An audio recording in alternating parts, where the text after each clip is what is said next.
Olá! Agora você vai ouvir ao podcast institucional da RPS Capital. Este episódio é referente à atribuição de performance de junho e à atualização do cenário para julho 2020.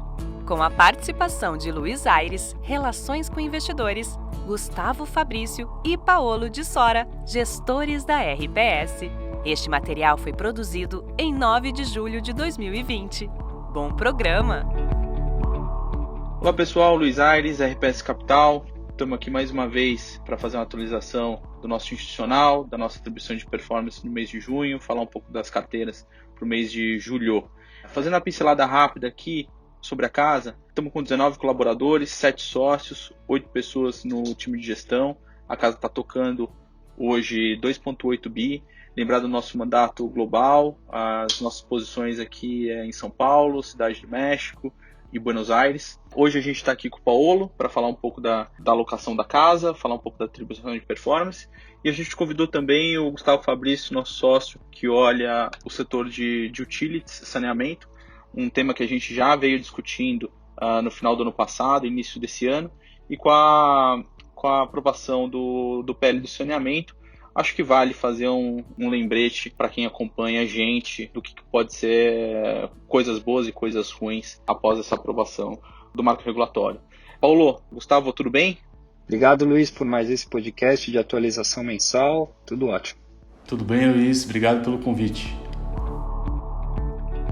Paulo, vamos começar então a falar um pouco de como é que foi o mês de junho e depois a gente entra aqui no tópico de como é que está posicionado o view da casa. Junho foi um mês onde a gente continuou nessa dinâmica de recuperação das nossas cotas, um dos melhores meses da história da RPS desde que a gente começou a empresa em 2013. Estamos já praticamente na linha d'água ali de quase todos os nossos fundos, depois de um prejuízo grande que a gente teve, que a gente entrou errado ali no período da grande crise de final de fevereiro e início de março, acumulamos um prejuízo grande ali nos meses de fevereiro e março, mas aí, passados 4, 5 meses, a gente já está praticamente de volta acima da linha d'água.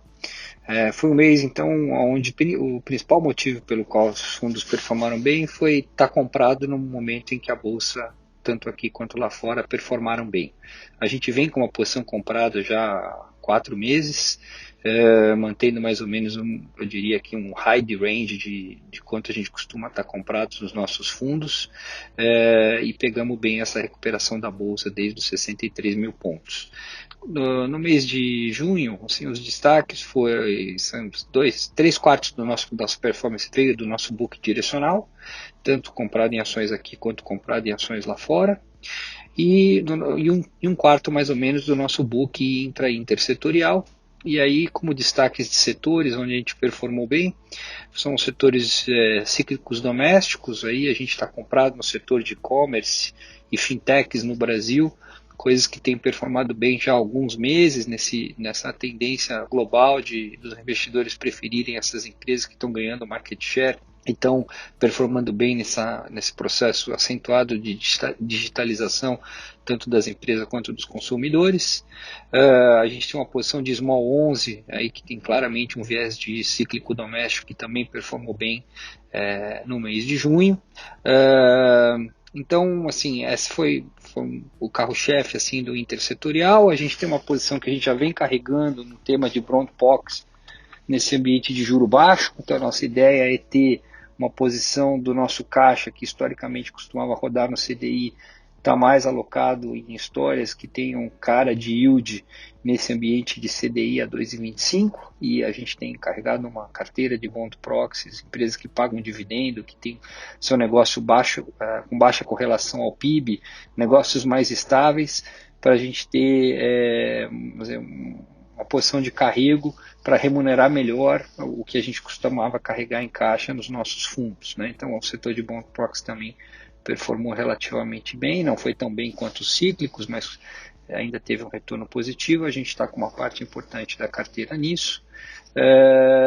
E a nossa carteira de ações fora do Brasil, que está muito concentrada no setor de tecnologia, e-commerce, as empresas líderes do setor de tecnologia do mundo. Essa é uma posição que a gente já vem carregando há alguns meses, continua performando bem, e a nossa ideia é continuar mantendo essas posições. Então, ao fim, foi um mês onde o fato de a gente ser uma casa focada em equity, com especialidade em equity, e ter acertado o direcional dessa recuperação de mercado, fez com que os nossos investidores tivessem um bom mês em todos os produtos que a casa administra.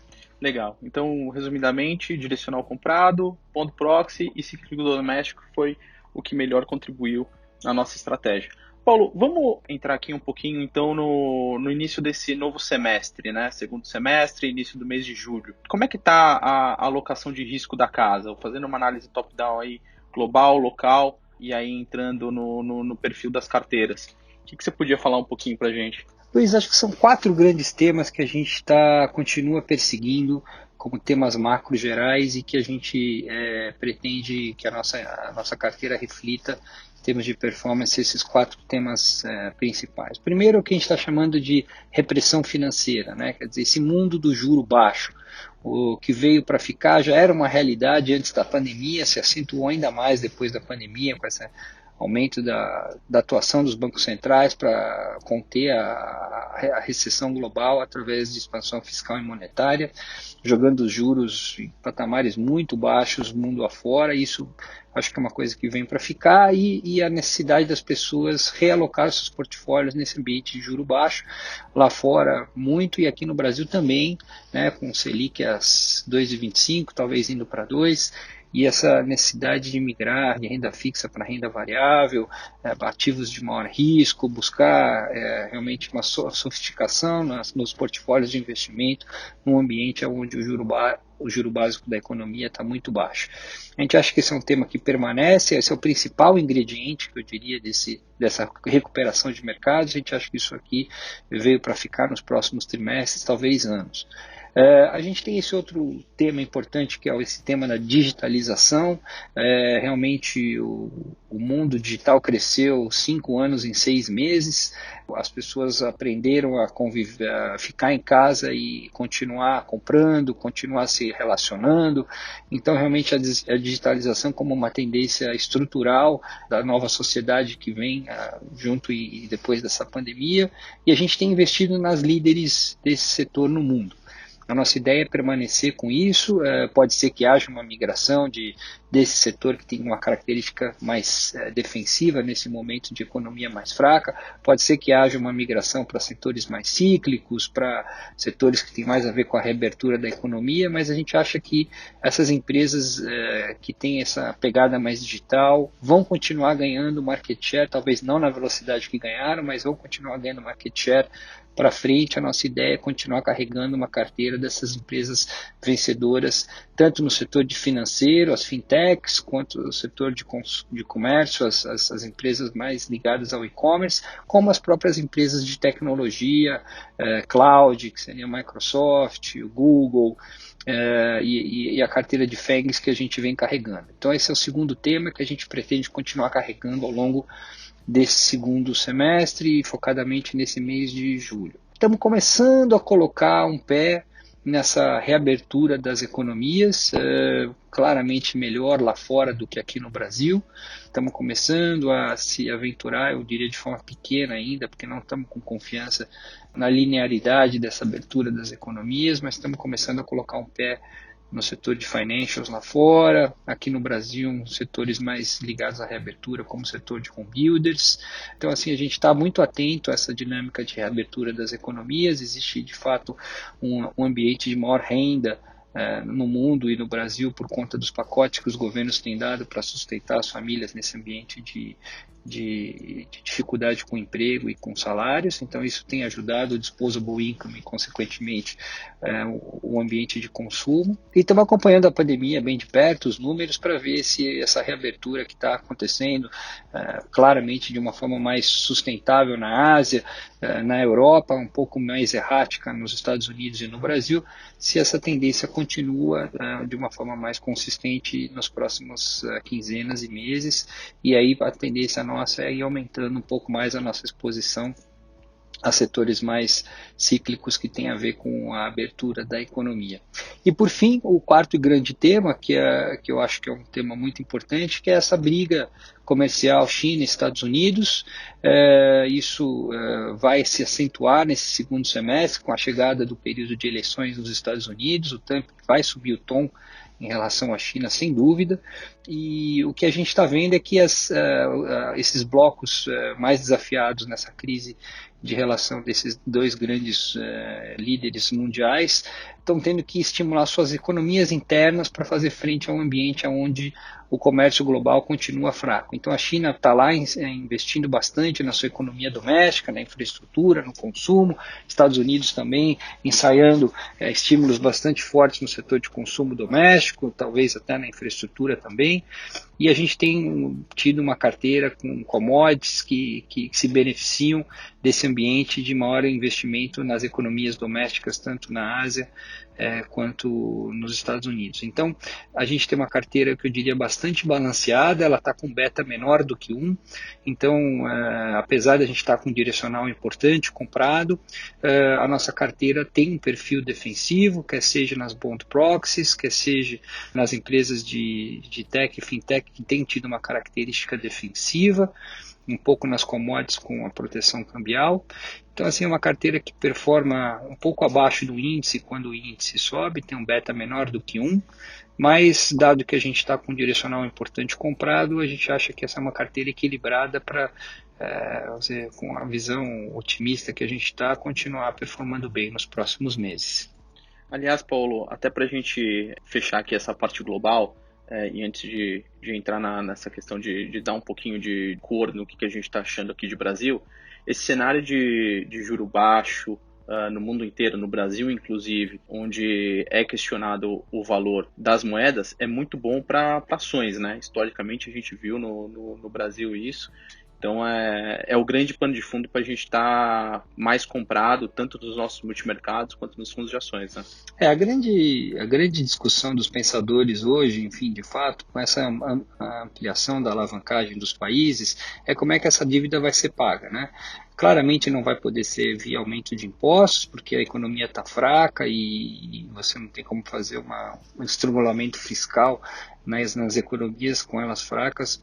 Então, assim, provavelmente a gente vai partir para um processo mais de monetização dessa dívida, com aumento de inflação ou um aumento de crescimento das economias acima do que cresce custo. Então, essa tese da monetização, ela está muito forte, visão de que o dólar vai ficar fraco, você precisa se proteger desse ambiente, muita gente investindo em ouro por causa disso.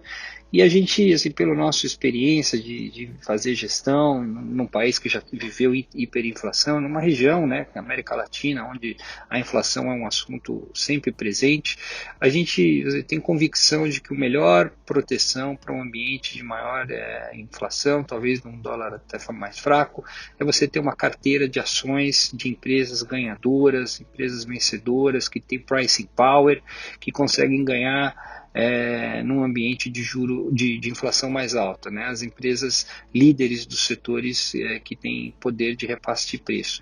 A gente acha esse o melhor portfólio para fazer hedge a esse tema que está tanto em discussão no mundo. Então, assim, em vez de comprar ouro, a gente tem preferido, de fato, comprar as empresas líderes no mundo, desses setores que a gente acha que vão ter pricing power no futuro, e a verdade é que a performance delas tem sido, inclusive, muito melhor do que a própria performance do ouro. Lembrar que o ouro não paga dividendo, lembrar que o ouro não cresce, enquanto que essas empresas líderes crescem, pagam dividendo, fazem amanhã um pouco melhor do que ontem, e dessa forma a gente acha que a gente está protegendo o capital dos nossos investidores com uma visão mais de longo prazo de que essa inflação pode vir. Não é nada de curto prazo, muito pelo contrário, a gente sabe que a inflação no curto prazo é baixa, o Fed, enfim, não está preocupado com a inflação agora, a gente está vivendo um período de depressão econômica, então tem muita ociosidade tanto na mão de obra quanto nas empresas, então não é um assunto desse momento, mas pode sim ser o assunto mais lá na frente, talvez para 2021, 2022, quando o mundo vai ter que encarar esse ambiente de um endividamento muito mais alto e como é que a sociedade vai pagar esse endividamento.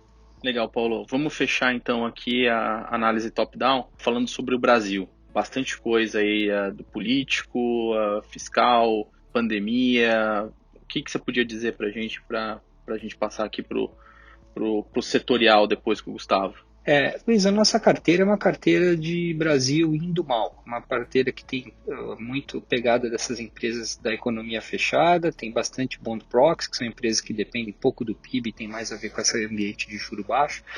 A gente sabe que o Brasil tem conduzido de uma forma errática o controle da pandemia, então os números, a gente está liderando aí negativamente os números da pandemia a nível global. A gente tem um desafio fiscal enorme pela frente. O Brasil, como todos os países, fez uma expansão fiscal extraordinária para fazer frente ao impacto negativo da pandemia sobre a economia, sobre a renda das famílias, e a gente vai ter que encarar esse desafio fiscal para frente. Existia uma turbulência muito grande no ambiente político nos últimos meses. A verdade é que na margem as coisas começaram a melhorar. A gente está vendo um alinhamento maior do governo com o Congresso, com os outros poderes, com o Supremo Tribunal. A gente está vendo talvez até eu diria uma bandeira branca na relação entre esses poderes, um alinhamento melhor nessa agenda política, que, por exemplo, culminou na aprovação do marco regulatório do setor de saneamento aí na última semana. Ainda não é uma relação dos sonhos, a gente ainda não acredita que a gente vai ver grandes reformas estruturais no Brasil no curto e médio prazo, mas a relação melhorou e de fato a gente está acompanhando isso de perto e quem sabe se nessa trajetória de melhora consiga se criar um ambiente reformista de maioria que possa permitir o Brasil eventualmente passar uma parte da reforma tributária, uma parte da reforma administrativa, quem sabe até algumas privatizações. De fato é uma agenda que está na mesa, o Brasil vai ter que encarar essa agenda nos próximos trimestres e anos, com uma relação dívida-PIB batendo 100% nos próximos anos, vai ser inevitável que o Brasil continue essa agenda de reformas e essa aproximação maior do governo com o Congresso pode permitir com que, hoje que parece bastante cético, que de fato a agenda de reforma ela começar a caminhar um pouco mais aí ao longo desse segundo semestre, acho que mais provavelmente no ano que vem, passadas as eleições municipais. Mas de qualquer forma o ambiente político de fato melhorou um pouco. A economia também está mostrando alguns sinais de recuperação, a gente está vendo assim, parou aquele ambiente de revisão de PIB para baixo, estamos vendo até algumas revisões para cima do PIB, mas ainda de forma bastante errática, a gente ainda está muito suscetível à dinâmica da pandemia, existem regiões com os números melhores, mas muitas regiões com números piores, então a gente ainda está cauteloso em colocar um pé muito forte numa carteira que tenha muito a ver com uma retomada mais forte da economia doméstica. Então estamos preferindo ainda surfar essa recuperação de mercado com uma carteira mais defensiva, com a cara mais dessa economia fechada do que a economia aberta. Mas na margem, de fato, tem havido alguma melhora e a gente está monitorando, eu e toda a equipe de gestão da empresa, estamos monitorando muito de perto esses números de atividade, de renda, etc., para ver quando que vai ser a hora da gente ter mais convicção para aumentar o viés cíclico da nossa carteira no que tange Brasil. Vamos falar então do setor de saneamento. Gustavo Fabrício, finalmente o marco regulatório aprovado. Essa história que estava rolando já há muito tempo. Falta ainda a assinatura do nosso presidente, mas parece que saiu e as pessoas vão poder lavar a mão, Gustavo, é isso? É isso, Luiz. Depois aí de anos, né? Que isso vem à tona e mais precisamente ano passado começou-se a discussão do PL, mudou de nome várias vezes, número, mas enfim, foi aprovado aí nos últimos dias e é uma agenda importante para o país, como o Paulo vem falando, porque não só da questão de saúde pública, né? O Brasil é um país muito atrasado no saneamento, mas é um setor que vai destravar muito investimento. Ele ficou muito para trás. Para a gente ter ideia de números, né? Hoje no setor são investidos cerca de 15 bilhões por ano em todo o Brasil. Se a gente pegar os setores o setor elétrico ou o setor de telecom, eles investem na ordem de 60 a 70 bilhões. É muito maior, é muito discrepante a diferença. Então o que a gente enxerga? Dado que esse marco regulatório ele coloca uma meta de universalização até 2033, esse setor vai ter que investir aí cerca de 45 bilhões por ano. Então vai movimentar bastante a economia. E uma coisa importante é que o setor de saneamento é um dos setores que mais movimenta a economia local, porque você tem pouca importação, né? Ele envolve muita obra.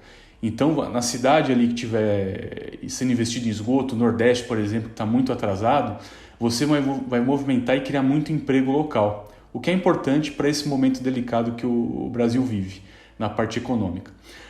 Do marco em si, o que eu gostaria de destacar? Ele vai criar competição. Hoje a gente sabe que a maioria das empresas de saneamento são ou estatais ou municipais, são públicas, né? E muitas delas não investem direito, são ineficientes, queimam caixa, e dado que a maioria dos municípios hoje precisa de dinheiro, não consegue mais alocar capital, e vem essa competição no setor, a gente vê então o privado entrando forte nesse segmento, para investir, para expandir as fronteiras, os horizontes, porque o marco vai dar segurança jurídica, que até então não existia, com a criação de um regulador já federal, que vai ser a ANA, que vai ser o regulador dos reguladores, que hoje são estaduais e municipais, né? A gente pode fazer um paralelo, então, ao que foi lá no início dos anos 2000, o marco do setor elétrico, é isso? Exato. É um paralelo muito bom esse aí, porque o setor elétrico ali em 2003, né, foi quando começou efetivamente a regulação pela ANEEL, ele mudou drasticamente. Ele era muito estatal e não era regulado. O setor era muito ruim, lembra? Tinha apagão, em São Paulo chovia, caía a luz todo dia, enfim. Depois que a ANEEL começou a atuar mais de perto e regular e apertar, a gente viu o quê? Privatizações e uma melhora na qualidade. Tanto que hoje o Brasil é referência global na regulação elétrica. E aí é novo, são menos de 20 anos de regulação que a gente tem. Na Bolsa fica muito refletido essa discrepância. Por exemplo, o setor elétrico hoje, das 20 ali empresas que são listadas, grande parte é privada. A gente tem ali 3 ou 4 estatais que ainda sobraram e que em algum momento serão privatizadas também. Quando a gente vai olhar o setor de saneamento, isso é diferente. A gente tem apenas 3 empresas listadas e todas são estatais, que é a Copasa, a Sabesp e a Sanepar, né? Então a gente vê esse cenário mudando. Nós acreditamos que os próximos anos o setor de saneamento vai trazer muito investimento, vai ter uma necessidade de capital gigante. Fala-se de uma necessidade de 600 bi de investimento até 2033, né? Exatamente. É muito dinheiro. E isso vai ter que vir do setor privado, porque o setor público não vai conseguir colocar. E até assim, é curioso, né, para a gente ver, por exemplo, a Sabesp, né, que aqui na casa é a empresa que a gente acredita que hoje está na melhor posição para capturar essa mudança, para ser privatizada. Ela negocia hoje na Bolsa a R$ 58,00, que é em torno de uma vez a sua base regulatória, né? Quando a gente vai para o setor elétrico e pega essas empresas que já têm uma regulação mais antiga, elas negociam em torno de 2 vezes. Então é um gap de 100% aqui de múltiplo que o mercado paga, né? E por quê? Justamente porque não tinha um marco. Quando a gente olha para a Sabesp ainda, por exemplo, ela é ineficiente. A gente gosta de olhar quanto que ela faz de custo com relação ao benchmark. E ela underperforma esse benchmark, em torno de 10% a 15%. Se a gente for para o setor elétrico, as empresas de distribuição, elas aí outperformam o benchmark em torno de 15% a 20%. Então o que acontece? A Sabesp ela vai ter que melhorar. Ou ela melhora ou ela é privatizada. E nós acreditamos que ela vai ter que ser privatizada porque a competição vai vir muito forte. Tem muitas empresas privadas querendo abrir capital e vão acabar abocanhando ali os pedaços que são ineficientes, né? Só para a gente ter ideia também, um pouquinho falando de Sabesp ainda, da discrepância que é de perdas, por exemplo. No setor elétrico, uma empresa bem gerida, ela faz ali cerca de 5% a 10% de perdas, tá? A Sabesp tem 38% de perdas. Quase metade do que ela gera de água é perdido no sistema. Então é muito ineficiente. Uma empresa privada no Brasil hoje, ela perde em torno de 20%, ou seja, metade da Sabesp. Então o que a gente acha? Que se a gente colocar na conta melhora de custo, melhora de governança, melhora regulatória e melhora de perdas, só esses fatores, não precisa olhar para muita coisa, só aí a Sabesp já deveria negociar ali em torno de 1,5, 1,6 vezes, que dá quase R$100 por ação. Então, nós vemos ela sendo privada, o governo estatal tem interesse em fazer essa venda, os prefeitos que têm ali participação, né, dos municípios que a Sabesp atua, já falaram para o governo estadual que tem interesse sim de participar dessa privatização, até porque vai entrar um caixa muito grande para o governo e essas prefeituras precisam participar desse caixa. Né? Se a gente falar hoje, a gente falou recentemente com algumas pessoas do governo, PSDB, na Assembleia, e todos eles estão muito vocais de que o Estado precisa sim dar esse passo adiante e vender a empresa. Gustavo, e para esclarecer aqui para o nosso ouvinte, tem duas formas disso possivelmente acontecer, né? Ou uma privatização nos moldes tradicionais, ou o que se ouve dizer que é aquela privatização branca no aumente capital, né? A capitalização da empresa. O que seria o lado bom e o lado ruim de cada um para a empresa? De fato, são dois modelos um pouco diferentes, né? A privatização, como a gente sabe, é aquela que vende 100% da empresa e vira 100% privada, né? Eu acho que do lado bom é que quem comprasse a Sabesp como um todo pagaria um prêmio maior, porque vai ter 100% do capital e todo o controle, não vai ter minoritário. Porém, o lado negativo desse tipo de privatização é que ele demora um pouco mais. Você vai ter que aprovar na Assembleia, vai ter que fazer uma due diligence, contratar bancos. Esse modelo deve demorar em torno de um ano e meio. Estamos falando aí fim do ano que vem, né, para isso acontecer. Já a capitalização é um molde que é utilizado como fast track. Por exemplo, a Eletrobras quer fazer isso, a CEMIG fez isso na Light. Basicamente você vende um pedaço da sua participação, um bloco, no mercado, consegue fazer isso em pouco tempo. Em alguns meses você traz aí para o mercado esse bloco e os interessados. O lado negativo é que como você vai ter ali um player privado com uma participação menor, vamos falar aí 30%, 40% da companhia, ele acaba não pagando 100% do prêmio que pagaria na privatização. Até porque o governo continuaria ali com um pedaço e você teria também um mercado como minoritário. Eu acho que se a gente puder então colocar na balança o que o Estado vai querer. Se vai ser mais dinheiro em mais tempo ou menos dinheiro em menos tempo. Mas assim, Luiz, falando mesmo da capitalização, tá, que seria um modelo mais rápido, a gente não está falando aqui em pagar quase o que está na tela não, tá? A gente acha que tem um prêmio grande aí que pode ser ainda 30%, 40% do que tem no preço de tela, que é bastante. Para o Estado, a gente está falando em algo em torno de 25 bi, por exemplo. 20, 25 bi. Então, é bastante dinheiro. Vai do modelo que o governo quer fazer. Pelas conversas que a gente tem tido, eles devem anunciar o que vai ser decidido nos próximos 2 meses. Paulo, estamos indo para os finalmente aqui, resuminho da nossa gestão, de como é que está a nossa carteira. Estamos bem animados com renda variável global, local aqui no Brasil, nossa carteira com viés mais de empresas ligadas a crescimento do que valor, com um perfil bem defensivo. Eu queria finalizar aqui esse podcast com essa história de estar mais comprado na Bolsa, né? Aliás, o nosso direcional está mais comprado, dividido aí entre Estados Unidos e Brasil, mas é um tema que a gente tem falado com os nossos investidores que a gente quer ficar mais posicionado em Bolsa, quer estar com o direcional mais comprado. Acho que vale você falar um pouquinho disso para a gente encerrar. Luiz, sabe que o nosso objetivo, usando o Total Return como referência, que é o fundo mais velho da casa, o objetivo desse produto e desse fundo é dar de 15% a 20% de retorno absoluto ao ano, né? Ele, nesses 7 anos de histórico dele, entregou um retorno perto de 15%. Lembrar que o juro médio no Brasil nesse período foi perto de 10%. Tá?